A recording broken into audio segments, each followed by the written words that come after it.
All right, please be seated. Good morning, everybody. So if you're here to see John Roach preach, I'm so sorry.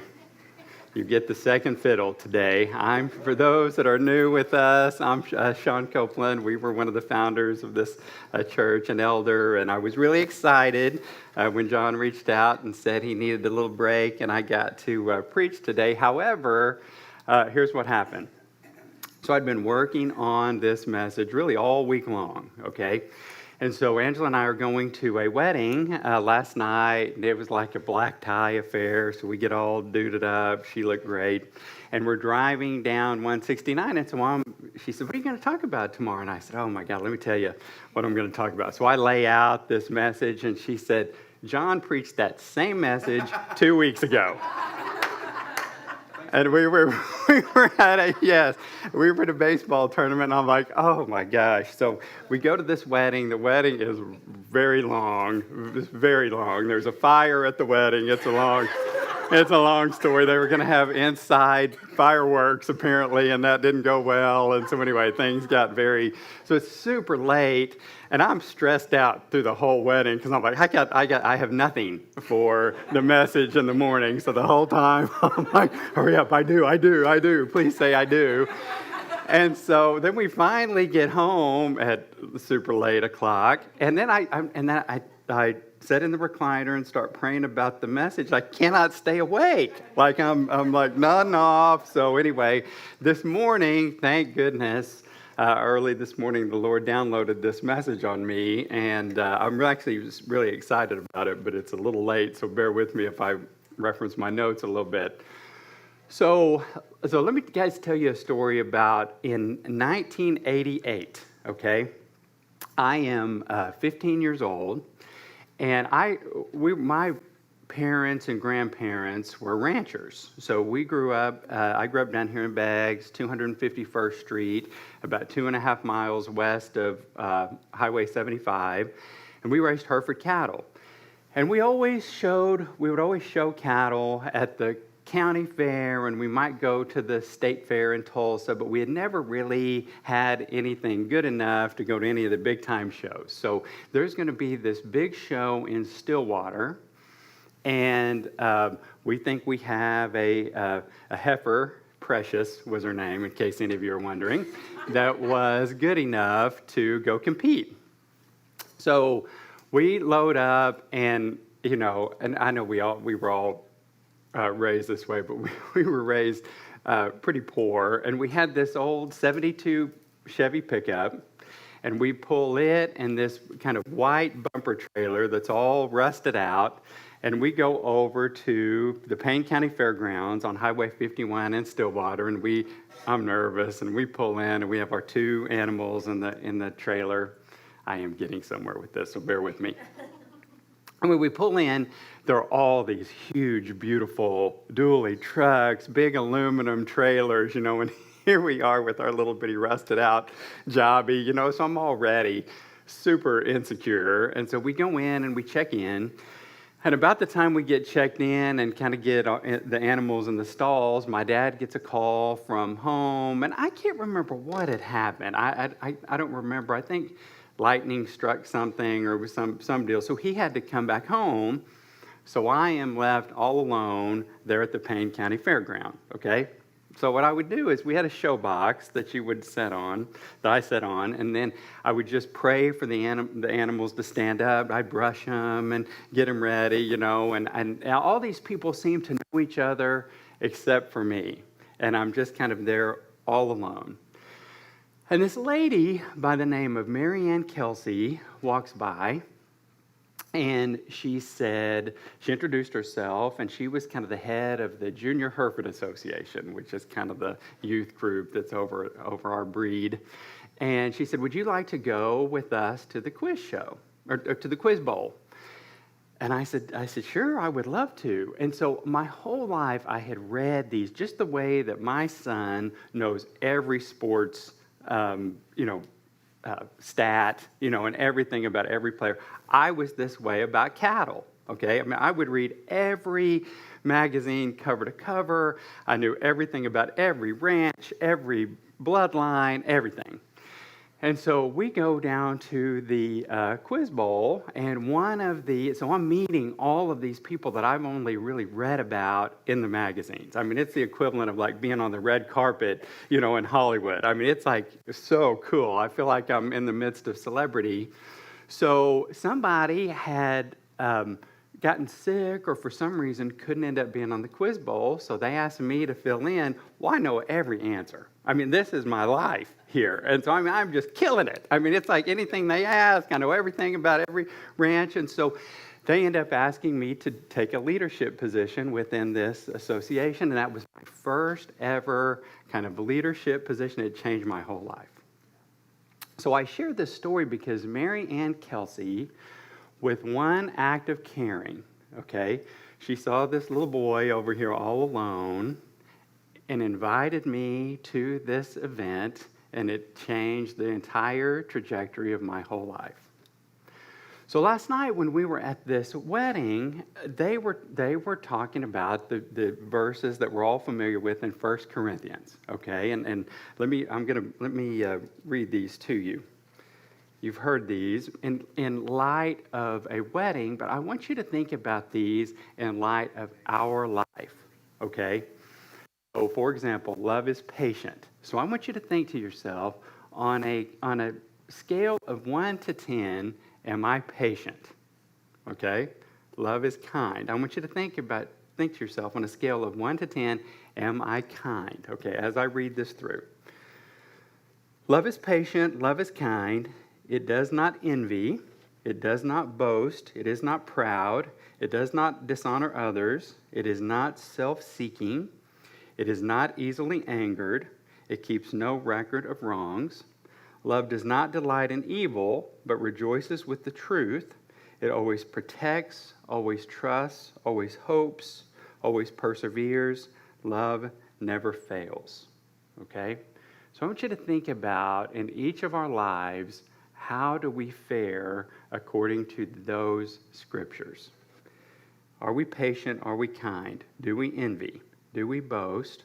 Are we proud? Do we dishonor others? Are we self-seeking? Are we easily angered, even in Little League games? Do we keep record of wrongs? Do we delight in evil? Do we rejoice with the truth? Do we protect, trust, hope, and persevere? So, 1 Corinthians was written not as a wedding message at all.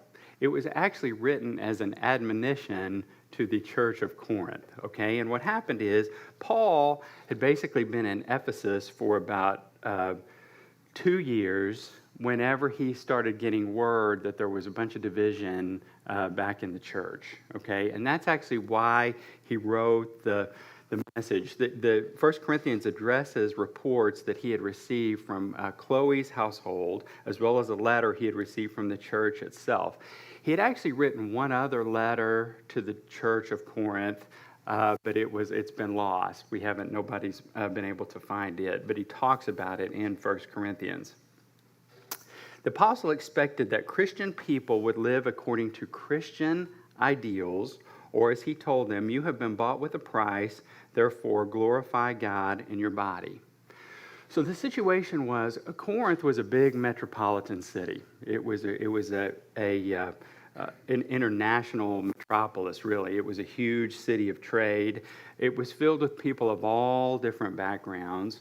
And so in a big city, just like happens today, all kinds of stuff was going on, and a lot of these things were filtering into the church. It was, it was everything you could think of was making it into the church. But the thing that was bothering him the most was that you had a church that was fighting amongst each other.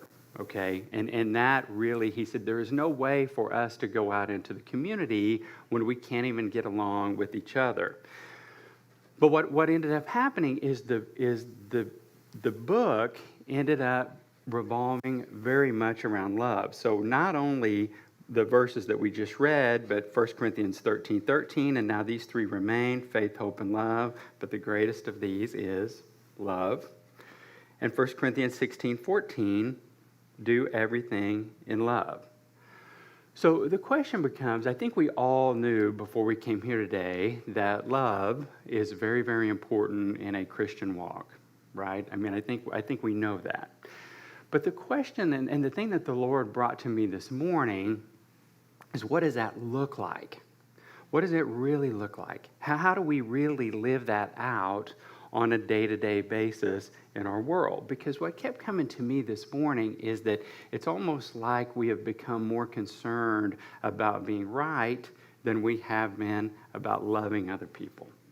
We're so big on, the fight, and I'm right and you're wrong, that we don't think about love. And love is what really draws people into these four walls of the church. It's not really who's right, it's do I feel loved or not. So I want to read this to you from James 2. It says, "What does it profit, my brethren, if somebody says he has faith but does not have works? Can faith save him? If a brother or sister is naked and destitute of daily food, and one of you says to them, 'Depart in peace, be warmed and filled,' but you do not give them the things which are needed for the body, what does it profit? Thus also, faith by itself, if it does not have works, is dead." Now, I really, really failed on this last night. Okay, let me just tell you. So here's the rest of the story. So we get home. I'm trying to work on the sermon. Nothing is coming to me. I'm praying. It is like a big empty balloon at the top of my head. I mean, the Lord's giving me zero. I'm getting sleepy. I'm stressed out. I'm feeling like the clock's ticking. Church is going to start any moment. And so I'm like, okay, I just got to stop and get some sleep. So what happens? I go in, try to go to sleep, just get to sleep. And we get a call from our beautiful daughter, Emery, who has been at the drive-in theaters watching The Outsiders and has left her car on, and so the battery is now run down, okay? So she's calling. I really have no idea what's going on. I hear Angela on the phone saying, I'm not sure what to do. Do you have jumper cables? No, we don't have jumper cables. And so Angela says, "Let me talk to Dad." And I'm like, oh my gosh. I'm like, I need sleep. I go, what am I going to do? And so she says, "What should we do, honey? What should we do?" And I said, "Just tell her to leave the car. We'll deal with it tomorrow." And Angela's like, "That's not a good answer. We cannot leave the car at the drive-through theater." I failed. Thankfully, they did get it started, and so we did better. But what I want us to think about is not my example, but the example of Jesus, okay? Jesus didn't just speak love. He showed love all the time. I mean, think about this. In everything he did, he healed the sick in love. He raised the dead in love. He fed the hungry in love. He preached the gospel in love. He cast out demons in love. He prayed for others in love, and he gave his life for love. I'm going to share this story with you because I hadn't thought about this in years. Back when I was in college, I had a fraternity brother of mine. His name was Bill, and he wore the same thing for 4 years of college. I mean, it was the same exact, I'm not kidding. He wore these tattered jeans, T-shirt, and flip-flops for all 4 years. I never saw him wear anything different than this, okay? He had super wild hair, and he had decided that he was going to go to this particular Baptist church that was there pretty close to our fraternity house. And I remember we had all gotten there first, and it was packed. I mean, there was literally no place to sit. And we're all kind of sitting over here, and this guy comes. He was older. He was a little bit older than we were, and he comes walking in, and he looks like he's been out all night, hadn't combed his hair, and we know that's really just kind of how he looked all the time. And so he's walking down the middle, and it's like this, like the pastor had already started, and here he comes walking through, and he's looking, no seats in that row, no seats in that row, and he just keeps coming down to the front, no seats in that row. So he ends up just taking a seat right here on the carpet while the guy's preaching, okay? And then there's this usher in the back who looks like he's probably early 90s, would be my guess. And he's got a cane, and he starts walking up there toward my buddy. And we're like, oh man, this is not good. This is not good.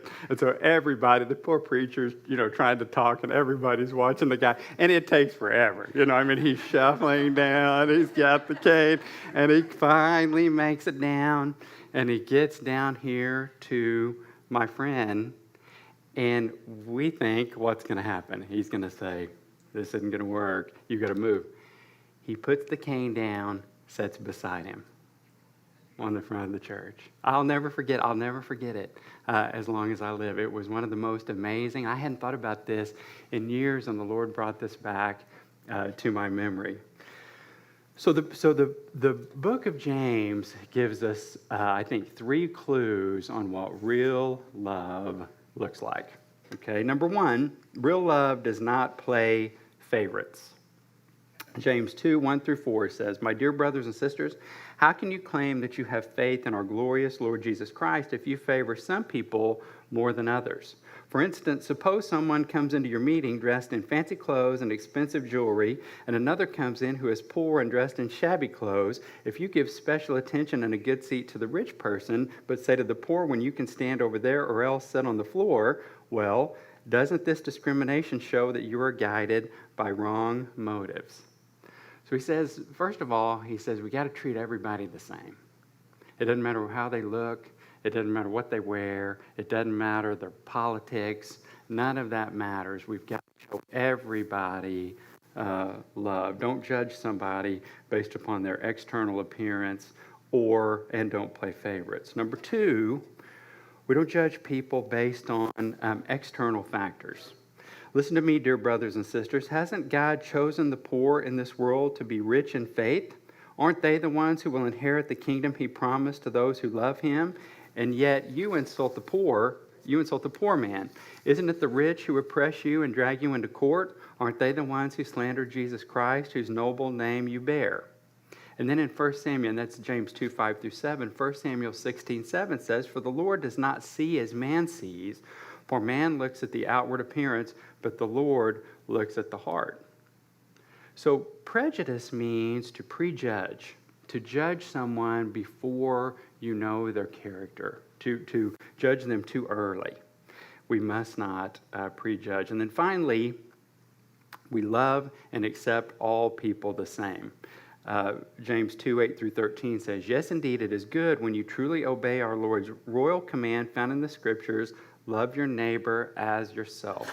But if you pay special attention to the rich, you're committing a sin, for you're guilty of breaking that law. And the person who keeps all the laws except one is as guilty as the person who has broken all of God's laws. For there will be no mercy for you if you have not been merciful to others." So I want to tell you, and some of you I think have heard this story, but I want to tell you, back when I was getting ready to graduate from college, I had an individual show me tremendous love of no benefit to his own. So same deal, I'm on the farm, we are working cattle, my dad informs me that I need to go get another job, okay, literally yells it at the top of his voice while we're in the middle of working cattle. He says, "Hey, I've been meaning to tell you, you need to get a job." And I said, What are you talking about? I thought I was going to come back and work here on the farm. And he said, "No, we were kind of at a trough. Farming's rough. I mean, it is. It's good, and then it's bad, and then it's a little bit good, and then really bad." And so he basically was saying, "We can't afford for you can come back, but you can't get paid. And I know you're going to marry Angela, so you probably need some income." So I'm driving back to Stillwater. I end up having a dinner. This was a Sunday because my father, although I would always preach the Sabbath message, which was we're supposed to take the day off and praise God, he would always point out the message where it said, if the ox is in the mire, you have to get it out. And so we worked every Sunday. So this on Sunday, so I'm driving back to Stillwater. And on Tuesday evening, we have a dinner with the Board of Regents there at OSU. And I was in student leadership, as was Angela. And so we're sitting around this round table, and it's me and Dr. Halligan, who was our president at the time, and 4 members of the Board of Regents. And Dr. Halligan, just to make conversation, says, so Sean, what are you going to do? I've been meaning to ask you, what are you going to do whenever you graduate from college? Well, I don't know, right? My dad had just told me 2 days earlier that I was fired, and so I wasn't sure what I was going to do. So instead of just being honest and saying, well, here's what happened. I thought I was going to go to the farm, blah, blah, blah. I didn't do that. I thought, oh my gosh, how embarrassing. I can't admit to them I have 1 semester to go. I'm a campus leader. I can't admit that I don't know what I'm going to do with my life. So I got to think of something fast. And so I'm sitting there like in the moment. I'm going, okay, what'll work? What'll sound good just for purposes of this conversation? And I look down to my left, and this guy has a nameplate, and it says Bruce Benbrook, Stock Exchange Bank, Woodward, Oklahoma. And I thought, well, that sounds good. I'll just say that. So I did. So I said, actually, I've been thinking about going into banking. And everybody around the table was like, what? We didn't know you were going into banking. And I said, oh, yeah, it's a very recent career decision. And that was true, Tracy. It was very, very recent. And they started asking me all these questions about banking. I'm totally bluffed. I don't know diddly about banking. And so, what position are you going to be in? And I'm like, what even positions are there? And I said, well, loan officer, And they said, well, what kind of bank? I'm like, what kind of bank? I didn't even know. I said, a smaller community bank. I'm just like making it up. And so as we walk out, we get through the dinner. I'm super relieved. And as we walk out, Dr. Halligan says, Sean, I didn't know that you wanted to go into banking, which neither did I, really. But he said, I didn't know you wanted to go into banking. I've got a good friend that owns a group of banks in Oklahoma City. Maybe I can help you get an internship. And, I'm desperate. He could have said, I got friends that own garbage truck cleaning services, and I would have said yes. It didn't matter what it was. I just needed some contact, something. And so I said, yeah, I would love that. And so I run back to my room. I delete out my old objective on my resume, put in financial services professional, run it over there to his office fast as I can. And sure enough, I get a call from a guy named Jeff Records, who owns MidFirst Bank in Oklahoma City. And that was my first hire. That's how I got into the banking business. We get a few years later, get hired to be an executive of a community bank. At the age of 34, we have the opportunity to buy a bank, and it just reached $1 billion in assets. And all of that changed because this university president chose to help this farm boy from Beggs, Oklahoma. I mean, think about it for just a moment, because I think this is really, really key to today. There wasn't anything I could do to help him. This guy, Jim Halligan, had been to hundreds of these events, okay? Every rubber chicken dinner that you can imagine, he had attended. He had to be thinking, oh my gosh, kind of like I was at the wedding last night. Is this thing ever going to be over? I just want to go home. He has these every night. He had all kinds of issues that he is dealing with, but he heard my need, and he stopped, and he showed me love by helping me. It's not unusual for us in the course of a day to be able to help other people, but only if we are focused on helping other people, right? Had he been sitting there that evening and had he, thought, blah, blah, blah, blah, another student talking, same old, let me do what I would do and run through my to-do list. Okay, tomorrow I got to do this, I got all these issues. We didn't even have Boone Pickens back then, so we didn't have any money. I mean, it was all kinds of struggles at OSU, but he did not.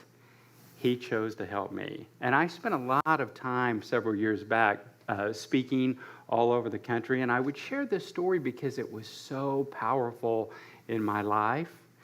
And almost every time I ever shared the story, someone else, I don't care if I was in San Diego or Boston or Seattle or wherever, would come out of the crowd and say, Jim Halligan did that same thing for me. Let me tell you about my story. Let me tell you what he did for me. That's just how the guy chose to live his life. That is a true legacy and a true impact. So let me close with what keeps us from doing this. Okay? And I want you to think about this. What keeps us? Here are 3 things that I think keep us from helping others and showing love to others. Number 1, we're too busy and distracted.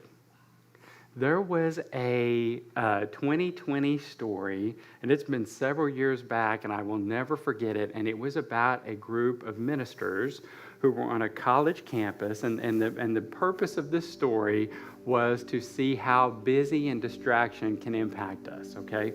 So they are in one particular auditorium, and on purpose, they let them out late and tell them, we've got to get all the way across campus to this other particular location. You cannot be late. It's critical that we get there, okay? We've got a big-time speaker. We don't want to offend him or her, and so we got to go, go, go, go.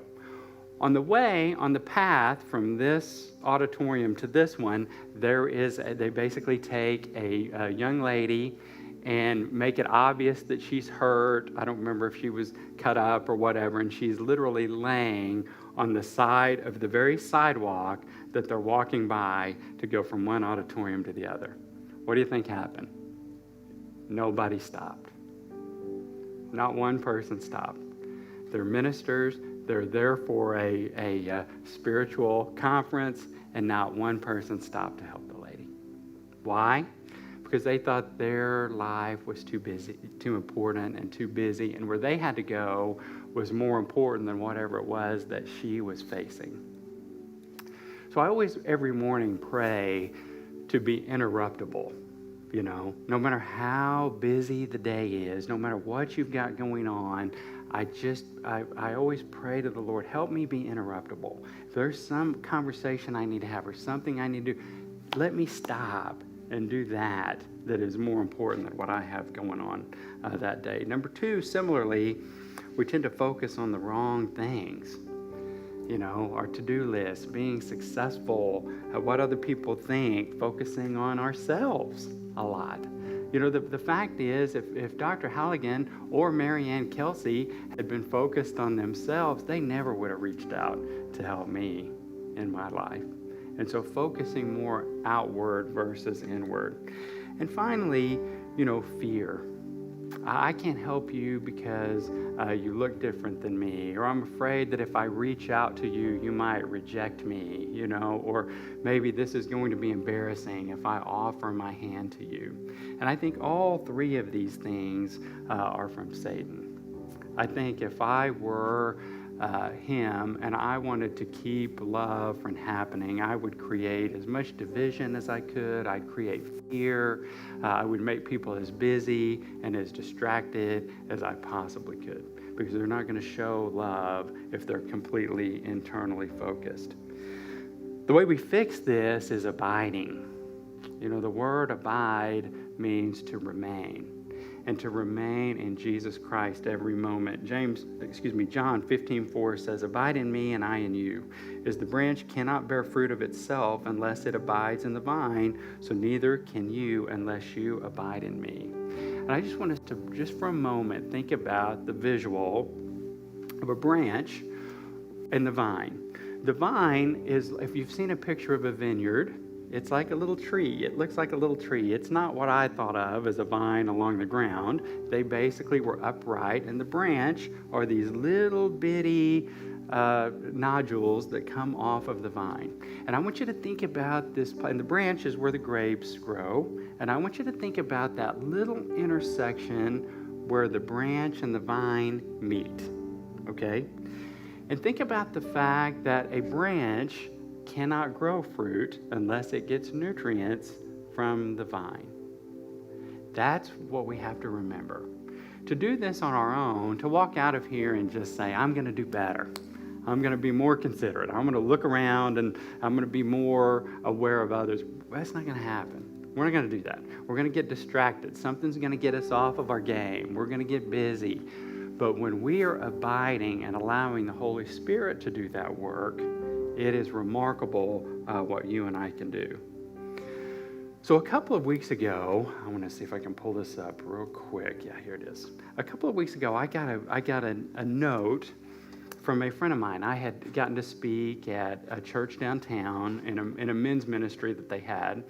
And whenever I left, there was this guy that works for the city of Tulsa, walked up and gave me this envelope, and he said, I just want you to have this, okay? And I knew him, but I thought maybe it was a wedding invitation, or something like that. So I was like, well, thanks, James, I appreciate it. So I get out to my car, and I read it, and this is what it says. I took a picture of it on my phone. It said, Sean, in 2003, I was your summer intern at Citizen Security Bank right down here in Bixby. It's Mabry Bank now, but it used to be CSB. I recall that summer well because I learned so much from you about what it looks like to be a professional who followed Jesus. There have been many times when I've drawn from that experience. Thank you for modeling that for me. Now this is 2003, okay? This is 2021. That's 18 years ago. Thank you. He said, God is at work at City Hall, and you're a big part of planting that seed years ago. I don't even really remember James Wagner being an intern at our bank. I mean, I can't, I've tried to remember. I remember him being an intern. I don't remember doing anything that summer that was spectacular. I didn't have a devotional like we have now. I don't feel like I was as overtly faith-based as I am now, but apparently it really impacted him. I was speaking that Wednesday, so this was like Monday morning. Wednesday, I'm speaking at another event, and I was talking about the abundance mentality. And at the end, this lady, I said, are there any questions? And this lady stands up and says, well, I don't have any questions, but I just want to tell you that the hour you spent with me 7 years ago in your office paid huge dividends in my life. And she's crying, and she's going through all of this impact that this hour, and I can't believe you gave me an hour because I knew you were very busy, blah, blah, blah, blah. I don't really remember that meeting either. So every day we can have an impact. And every day we have an impact, one way or the other. There are no neutral interactions. So tomorrow, when we go to work or we're at home and wrestling kids around or whatever the case may be, I just ask you to remember that if we can I believe that if we can just abide, if Jesus can just be with us 24/7, and we can have like the eyes of Jesus, where all day long we're not thinking about, the to-do list and how to move up the corporate ladder or our boss or whatever.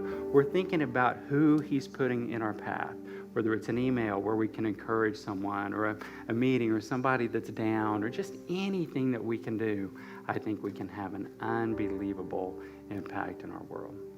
So thank you for letting me be with you today. Please join me in prayer, and then we'll turn it over to our worship team. And Pastor John and Paula will be here to pray with you. Dear Heavenly Father, I pray that you would just seal this message in all of our hearts, including mine, that tomorrow work